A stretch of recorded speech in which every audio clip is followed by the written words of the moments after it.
Hello बच्चों, कैसे हैं आप लोग। आपका स्वागत है आपके online platform physics study by Rajeev sir, जहां पर बच्चों आप पढ़ते हैं 12th की फिजिक्स की क्लासेस लेते हैं और बिल्कुल फ्री। तो बच्चों आज हम एक नया लेक्चर्स पढ़ेंगे कि वैद्युत क्षेत्र में वैद्युत ध्रुव को घुमाने में कृत कार्य। जैसे बच्चों हमने 12th की फिजिक्स की फर्स्ट बुक्स का फर्स्ट चैप्टर स्टार्ट करा था, तो ये फर्स्ट चैप्टर जो था हमारा, यानी कि फर्स्ट चैप्टर था वैद्युत आवेश तथा वैद्युत क्षेत्र, यानी कि स्थिर विद्युत की जो फर्स्ट यूनिट थी उसका फर्स्ट चैप्टर वैद्युत आवेश तथा वैद्युत क्षेत्र। तो बच्चों ये फर्स्ट चैप्टर का आज का लास्ट लेक्चर है और उस लास्ट लेक्चर्स के बाद हम कंप्लीट करेंगे इसके न्यूमेरिकल्स को। ठीक है बच्चों, तो जैसे बच्चों आपको लास्ट लेक्चर में पढ़ाया गया था, कि जब हम किसी वैद्युत ध्रुव को एक समान वैद्युत क्षेत्र में रखते हैं तो इस वैद्युत ध्रुव पर एक बल युग्म कार्य करता है। क्या काम करता है बच्चों? बल युग्म का, यानी एक बल युग्म कार्य करता है और इस बल युग्म का जो आघूर्ण होता है टो बराबर होता है पीई साइन थीटा। यानी कि जब हम किसी वैद्युत ध्रुव को एक समान वैद्युत क्षेत्र में रखते हैं तो उस वैद्युत ध्रुव पर एक बल युग्म कार्य करेगा और उस बल युग्म का जो आघूर्ण होता है टो बराबर होता है पीई साइन थीटा। ठीक है, तो ये आपको लास्ट लेक्चर में बताया गया था। जिन स्टूडेंट्स ने लास्ट लेक्चर को नहीं देखा है तो लास्ट लेक्चर को जाके देखिए। अब बच्चों आज का लास्ट लेक्चर भी वैद्युत ध्रुव से ही रिलेटेड है, वैद्युत ध्रुव का ही डेरिवेशंस है, और वो ये है कि वैद्युत क्षेत्र में वैद्युत ध्रुव को घुमाने में कृत कार्य, यानी किसी वैद्युत क्षेत्र में कोई वैद्युत ध्रुव किसी स्थिति में रखा है, अब उस स्थिति से हमें उसको दूसरी स्थिति में ले जाना है। तो दूसरी स्थिति में ले जाने में वहां पे हमें कितना कार्य करना पड़ेगा, इसका फॉर्मूला हमें ज्ञात करना है। ठीक है बच्चों, अब देखिए बच्चों, यहां पे क्योंकि वैद्युत ध्रुव है और यहां पे वैद्युत ध्रुव, मान लिया कि जो वैद्युत ध्रुव है यहां पर वैद्युत क्षेत्र से θ1 की कोणीय स्थिति में रखा है। किस स्थिति में रखा है बच्चों? θ1 की कोणीय स्थिति में रखा है। अब बच्चों यहां पे अब जानते हैं कि जो अगर किसी बल, यानी जब किसी वस्तु पे बल लगता है तो कृत कार्य होता है W बराबर Fs cos थीटा। लेकिन जब हमें किसी बल युग्म के कारण कार्य करना पड़ता है, किसके कारण बच्चों? बल युग्म के कारण, बल युग्म के कारण कार्य करना पड़ता है उसको कोणीय विस्थापन, क्योंकि यहां पे बच्चों S होता है रेखीय विस्थापन, और अगर हमें कोई कोण घुमाना है, कोणीय विस्थापित करना है किसी वस्तु को, तो कोणीय विस्थापन की स्थिति में कृत कार्य होता है W बराबर टो थीटा। यानी कि टो क्या? बल युग्म का आघूर्ण, और इनटू क्या है बच्चों? ये थीटा, यानी कि कोणीय विस्थापन। अब देखिए बच्चों, यानी कि अब जानते हैं यदि कोई वैद्युत ध्रुव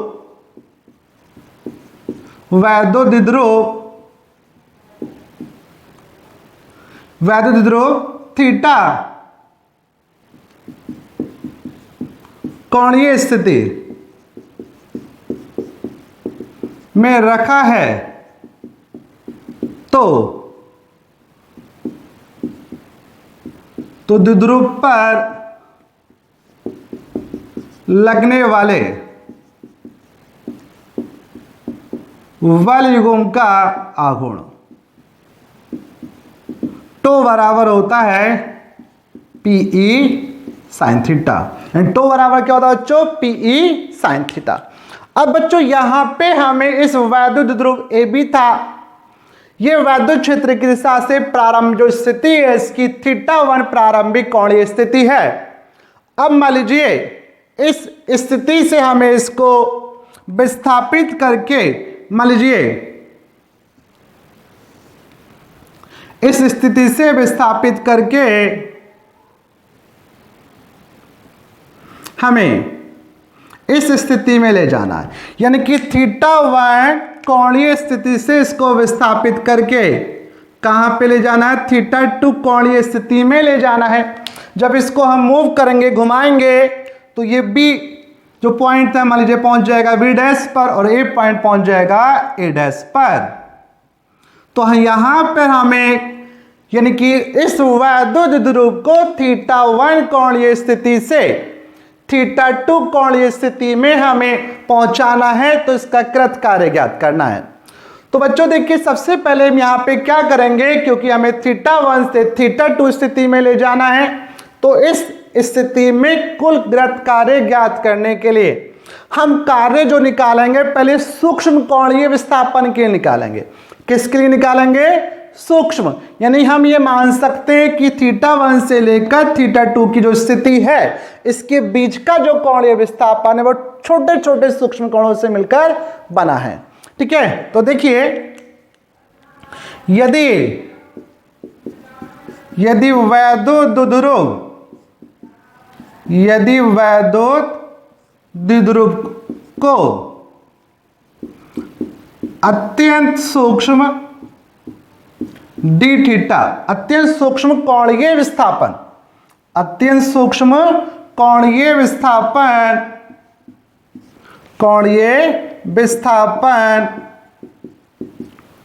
अत्यंत सूक्ष्म कोणीय विस्थापन dθ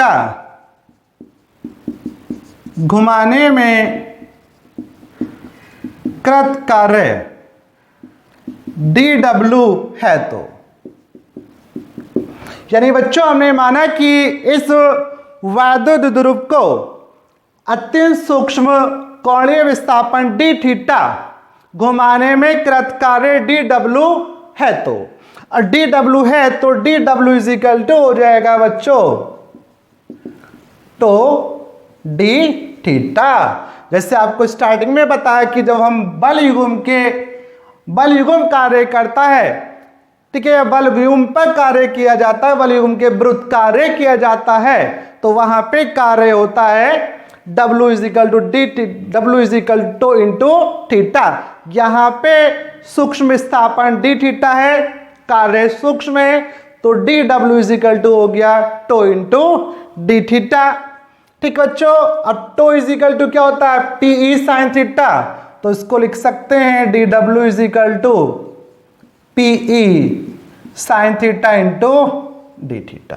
ठीक है, तो बच्चों ये आया इस वैद्युत ध्रुव को अत्यंत सूक्ष्म कोणीय विस्थापन dθ घुमाने में कृत कार्य dW is equal to PE sine theta into dθ। लेकिन बच्चों हमें इसको घुमाना कहाँ है, θ1 स्थिति से θ2 स्थिति तक घुमाना है। यानी कहां से बच्चों, θ1 से θ2 स्थिति तक घुमाना है। तो देखिए अतः वैद्युत ध्रुव को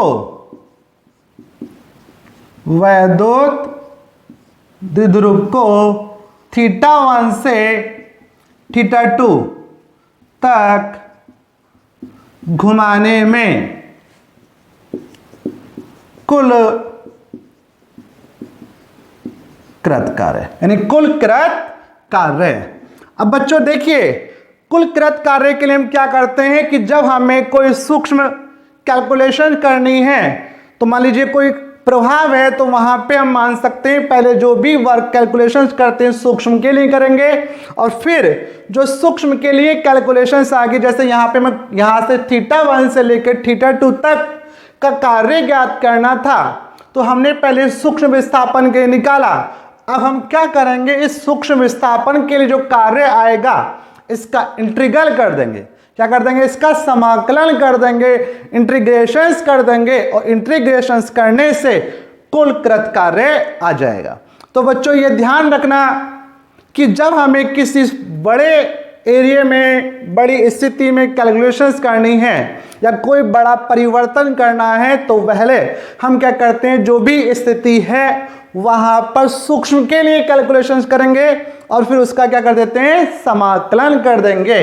तो कुल कृत कार्य आ जाएगा बच्चों W is equal to integration. अब इसको कहां से कहां तक ले जाना है, θ1 से θ2, तो इंटीग्रेशन θ1 टू θ2 यानी कि dW।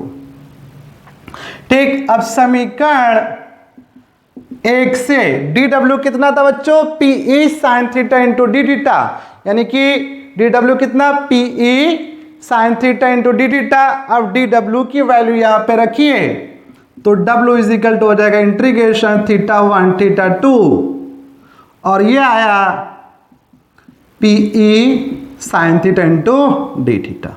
अब देखिए बच्चों यहां पे आपको ध्यान से समझना है।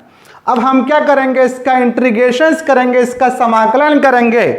अब बच्चों समाकलन कैसे करते हैं, सबसे पहले क्या करते हैं, जो समाकलन का चिन्ह होता है इसके भीतर जो नियत राशि है उसको सबसे पहले बाहर निकालते हैं।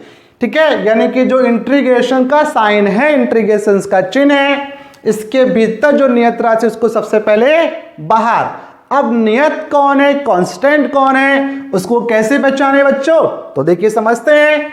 बच्चों देखिए यहां पे डी के साथ डिफरेंशियल के साथ जो राशि लिखी होती है उसको छोड़कर सब कुछ नियत होता है। तो यहाँ पे थीटा यानी कोई कोण है, तो कोण को छोड़कर यहाँ पे सब कुछ क्या है, नियत। तो कोण के अलावा कौन कौन है, P और E, तो ये P और E नियत, इसको बाहर निकालिए। आप जानते हैं P क्या होता है, द्विध्रुव होता है, वैद्युत ध्रुव आघूर्ण होता है, और E होती है वैद्युत क्षेत्र की तीव्रता।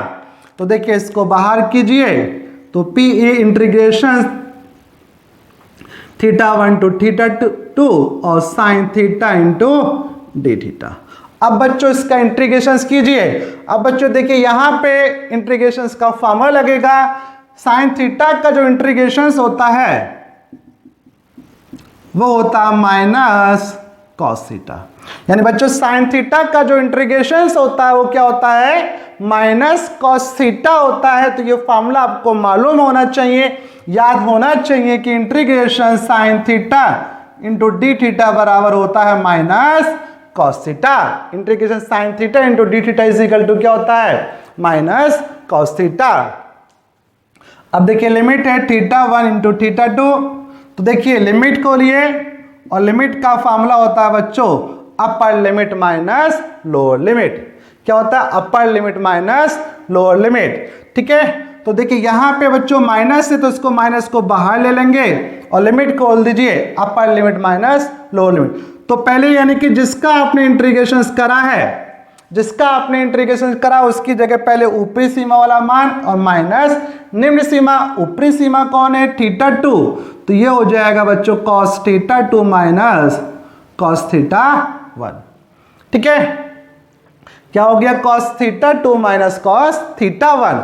अब बच्चों देखिए यहां से हम माइनस कॉमन ले सकते हैं, तो जब माइनस कॉमन लेंगे तो यहां पे जब माइनस बाहर आ जाएगा तो माइनस माइनस इंटू प्लस हो जाएगा, और P इज इक्वल टू हो गया cos θ1 माइनस cos θ2।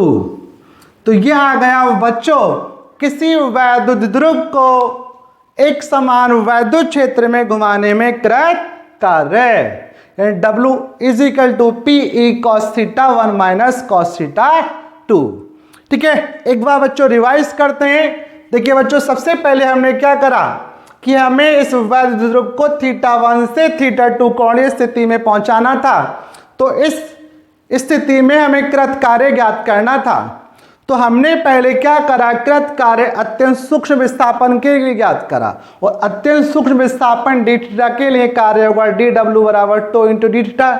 अब टो इज इक्वल टू होता है P sin थीटा, इसकी वैल्यू हमने रख दी। ठीक है, अब वैद्युत ध्रुव को कहां से कहां तक घुमाना था, θ1 स्थिति से θ2। तो अतः वैद्युत ध्रुव को θ1 से θ2, यानी कहां से, θ1 से θ2 तक घुमाने में कृत कार्य। अब यहां पे क्या कर दिया, इसका इंटीग्रेशन θ1 से θ2 तक। ठीक है, इंटीग्रेशन करा, इंटीग्रेशन जो पहले कांस्टेंट है पी इसको बाहर ले लिया और इसका हमने क्या कर दिया इंटीग्रेशन, और integration sine theta is equal to क्या होता है माइनस कॉस थीटा। ठीक, लिमिट खोली, लिमिट का फॉर्मूला होता है upper limit minus lower limit, अर्थात जिसका आपने इंटीग्रेशन करा उसकी जगह ऊपरी सीमा वाला मान माइनस निम्न सीमा वाला मान। ठीक है, तो ये वैल्यू रखी, यहां से बच्चों हमने क्या करा माइनस कॉमन ले लिया। ठीक है, क्या ले लिया माइनस कॉमन ले लिया, जब माइनस कॉमन लेंगे तो ये माइनस का हो जाएगा और ये प्लस का, माइनस से माइनस खत्म। तो यह आ गया किसी वैद्युत ध्रुव को एक समान वैद्युत क्षेत्र में घुमाने में क्रय कार्य। बच्चों इसका स्क्रीनशॉट लीजिए, फिर समझते हैं संबंधित कुछ पॉइंट्स। देखिए